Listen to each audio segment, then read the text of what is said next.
ቤተሰቦች እንደምን አላችሁ? ያሬድ ነኝ። ዛሬም እንደተለመደው አዝናኝ፣ አስተማሪና አዳዲስ የአማርኛ ቃላት የሚያሳዩ ድንቅ ተረት ይዤላችሁ መጥቻለሁ።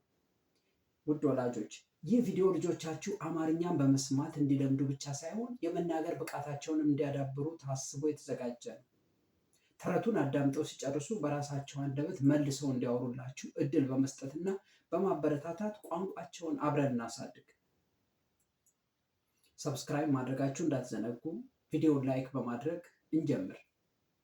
ወደ ተረቱ። ተረቱን ከመጀመራችን በፊት እነዚህን 3 አዳዲስ ቃላት እንማር። ዝግጁ ናችሁ? በጣም ጥሩ። እስቲ አብራችሁ ይበሉ። መፈለግ፣ መፈለግ፣ መፈለግ። ማግኘት፣ ማግኘት። መመለስ፣ መመለስ። በጣም ጥሩ ጎበዞች። አሁን ወደ ተረቱ እንሂድ።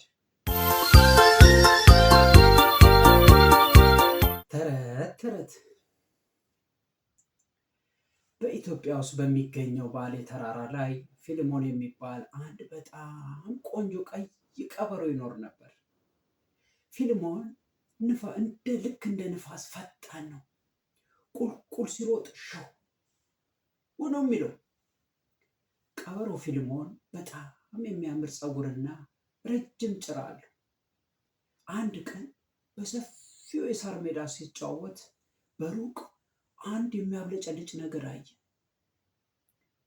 ምን ይሆን እያለ ነገሩን ለማየት ወደፊት ተጠግቶ ሲመለከት አንዲት ትንሽ ልጅ ሜዳው ላይ ስትጫወት የጣለቻት የምታምር ቢጫ ኳስ ነበረች። ፊልሞን ኳሷን አይቶ ተገረመ። ይችማ የልጅቷ ኳስ ናት፣ የግድ አግኝቼ ልሰጣት ይገባል አለ። ፊልሞን ኳሷን በአፉ ይዞ ተራራውን መውጣት ጀመረ። ወዲያና ወዲህ፣ ወዲያና ወዲህ እያለ ፈለጋት። የት ይሆን ያለችው አለ። ቁጥቋጦ ውስጥ ፈለጋት፣ የለችም። ድንጋዩ ጀርባ ተዟዟረ፣ ፈለጋት፣ የለችም።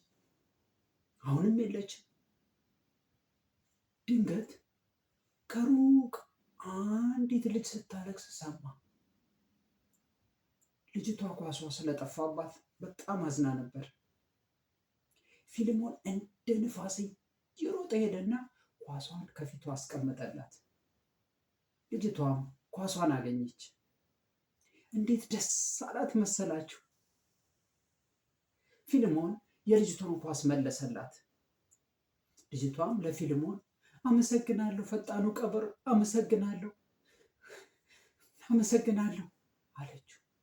ፊልሞንም ጭራውን እያወዛወዘ ወደ ተራራው ተመለሰ። ተረቴን መልሱ፣ አፌን በዳቦ አብሱ። ልጆች የእናንተ ያልሆነ ነገር ስታገኙ ለባለቤቱ ትመልሳላችሁ አይደል? በጣም ጥሩ። እናንተም እንደ ፊልሞኝ ታማኝ ሁኑ። ታማኝ መሆን እንዲህ ደስ ይላል። የዛሬው ተረት ይህን ይመስል ነበር። ልጆች አሁን ደግሞ ተራው የእናንተ ነው። ተረቱን ለወላጆቻችሁ፣ ለቤተሰቦቻችሁ ንገሩ።